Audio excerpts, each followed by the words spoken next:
So recapping on where we left off on part 1, we'd glued up, assembled, and cut the joinery for all the components of the frame. And I must have lost all my footage of me dry assembling this on the floor, so I showed a clip of me dry assembling this on top of the somewhat completed workbench top.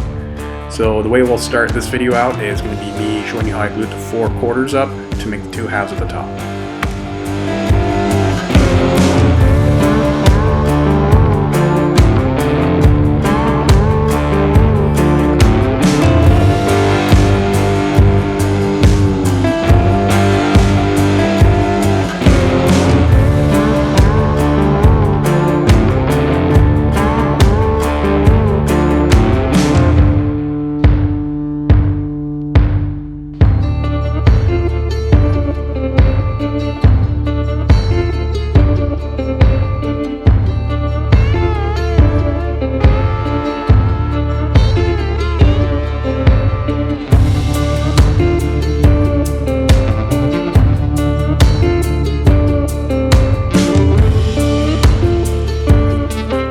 So as you can see, I spent a decent amount of time cleaning all the glue squeeze out on the 2 glue seams for these 2 tabletop halves.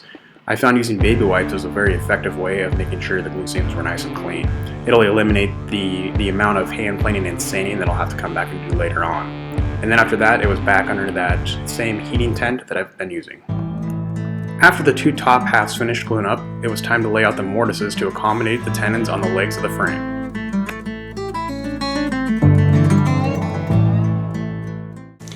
Okay, so these are the 1/4" MDF, I guess you'd call them guides that I'm using. Nothing fancy. So all they are is I've got them on both these end legs. I've got this 1/4" MDF clamped to the leg. So what that allows me to do is make sure that my leading edge here is flushed up with the tabletop end here. So that way I know this side of the leg will fit flush with my tabletop down here. And then also with having these on the side here, I've got it on both sides. That means it's going to be centered, back to back. So both these flat sides here will meet up with my tabletop down here.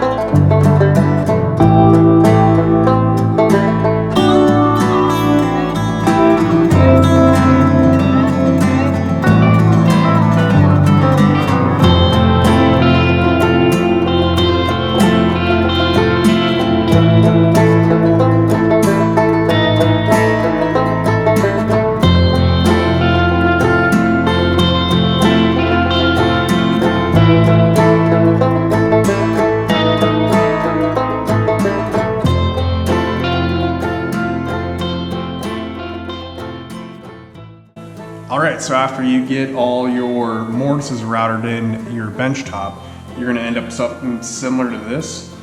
I made, I think my bit's roughly a 1/4".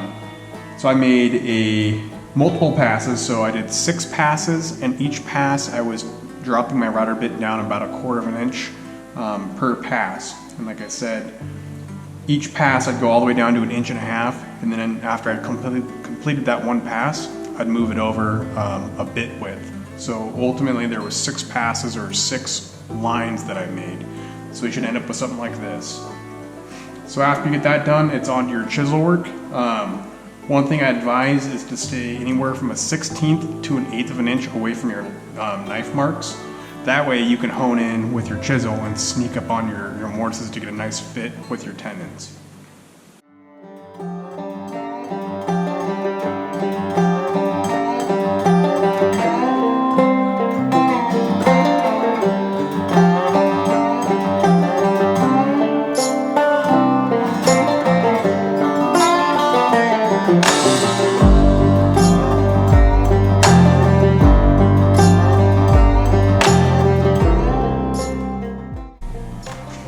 So by staying a 1/16 to 1/8 of an inch away from your pencil or knife marks, I like to do it in pencil and then go back with a knife to make a nice sharp edge. That will give me a good spot to lock my chisel into place. it'll allow you to make a really clean mortise. So I got a little bit more cleanup on this, but I'm gonna start test fitting my tenon, and I'm gonna start to sneak up on it, but I should be pretty close as is.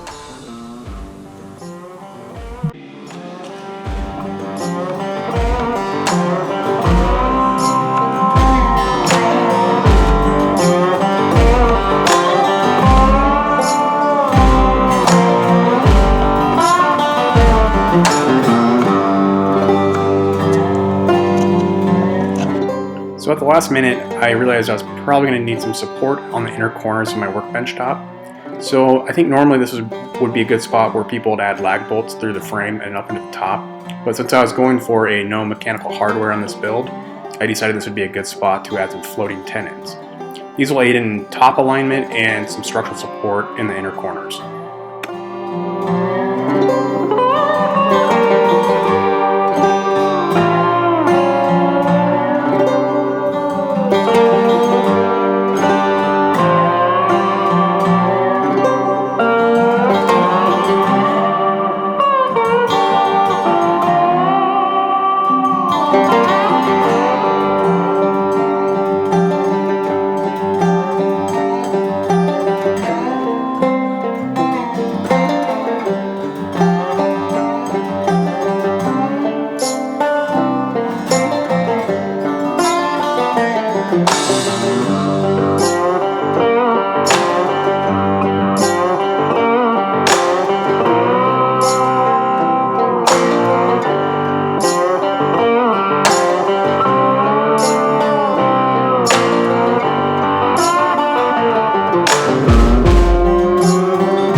Next, with the frame assemblies all dry fit and clamped together, I'll be drilling 3/8 inch holes through my mortise and tenon joints to accommodate my 3/8 dowel rod.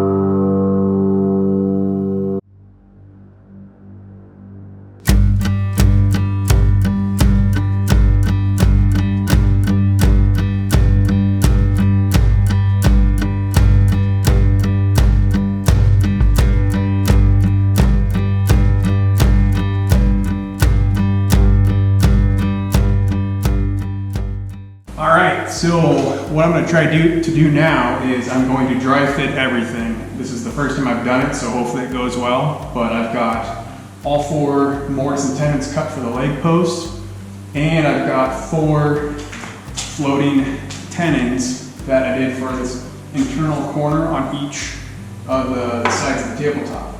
So those all have corresponding mortises to go with the tenons. So now what I'm going to do is do a final dry fit before I'm ready to glue this thing up. So I'm crossing my fingers, and hopefully all my measurements worked out, because I don't really have a lot of room for error on this.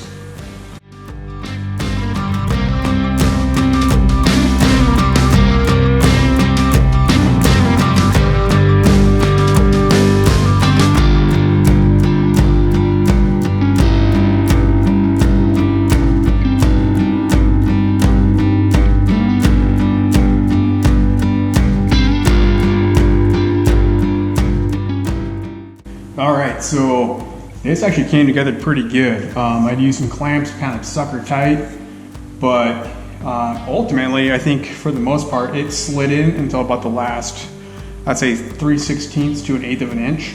And then I kind of had to use some clamps to get her down, but I dry fitted everything prior.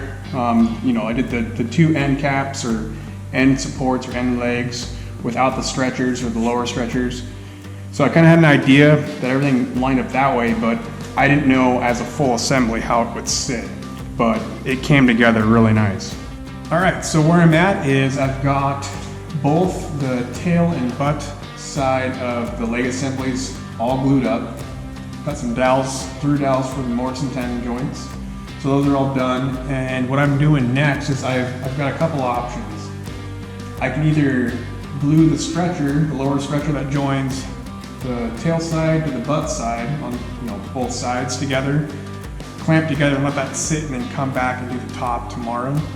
Or I can try to do these 2 lower stretchers and get the top on at the same time and do it as one glue up. I did some doweling through my mortise and tenons down here, so I'm hoping what I want to try to do is I kind of want to get a little crazy with this and do the stretcher and the top all at one shot.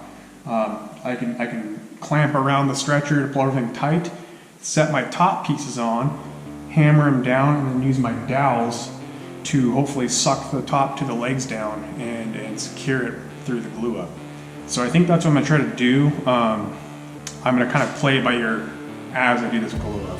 So hopefully that's what you'll see me do. If not, it'll just be the lower stretchers connecting the 2 sides of the legs together.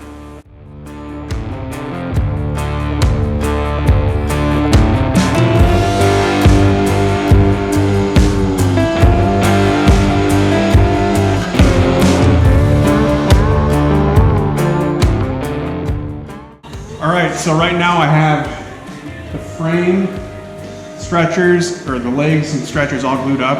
Now it's on to moving the top on there. I'm going to try this in one go.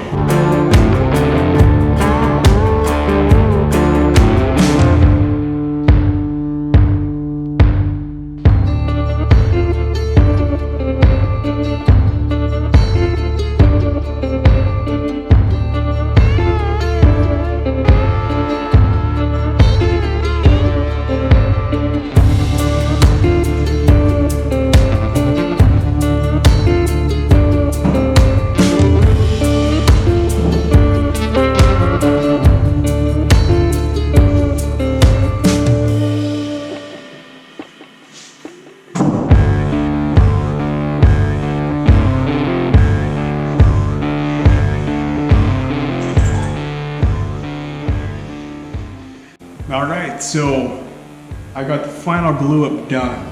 So the top's glued, the lower stretchers that connect the 2 sides of the legs are all glued up. That actually went a little smoother than I planned. Got all my dowels pounded in. Yeah, this actually was a lot smoother than I thought. So it's time to get this thing under my heating tent because it's still below freezing at where I'm at. It's about 20 degrees out. And my shop's about 40 degrees, so not good enough for the glue dry up process. So throw my tarp over this, get my heater going, and tomorrow I'll be working on flattening this top and cutting my dowels.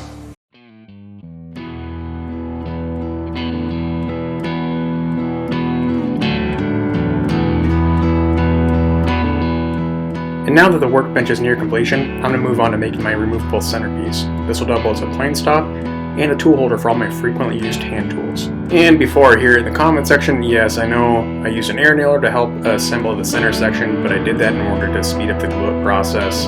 But other than that, there was no mechanical hardware in this build.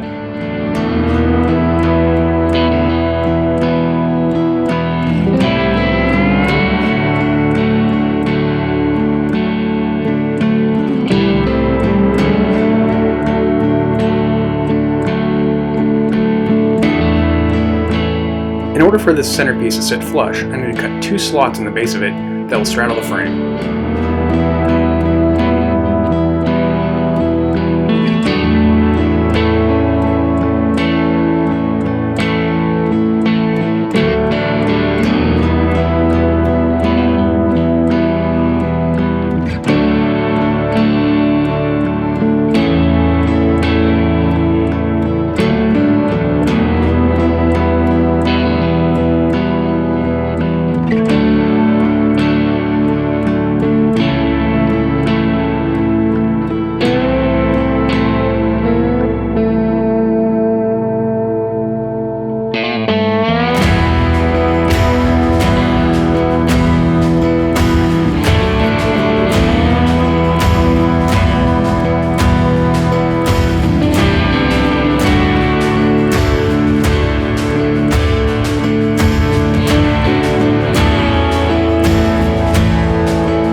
Alright, so after you get your bench all finished, everything's sanded and flat, it's time for you to get yourself out a nice homemade finish. So this is a 4-part mix of beeswax and organic mineral oil. So that's what we'll be finishing my bench in. No particular reason, but I don't want to do anything like a wipe on poly or anything hard because this is a bench I'm going to beat up. So I figure I'd do like a nice homemade finish that'll preserve the wood, but when it gets beat up, it won't be an issue to go back and touch it up with this.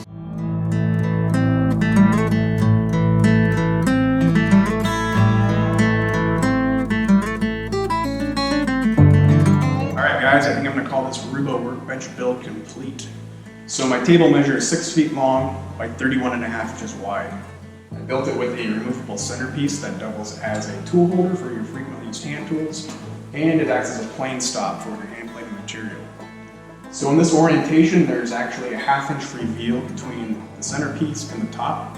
That's where the stopping action comes from when you're hand plating your material. You can flip this centerpiece 180 degrees, which will then sit flush with the rest of the table, so if you have any larger projects, it won't get in the way. And the other benefit of having this removable is it will give me a good clamping location towards the center of the bench. One of the more frequent questions I've gotten through this build was whether or not I was going to be adding bench hardware such as vices and dowels, and the answer to that is yes, I'm going to. I wanted to be able to use it for a little while and kind of get an idea of what brand I wanted to go with and where the orientation of the vices were going to be. So I hope you enjoyed this build, and I'd appreciate it if you went down below and hit that subscribe button. I'll catch you on the next one.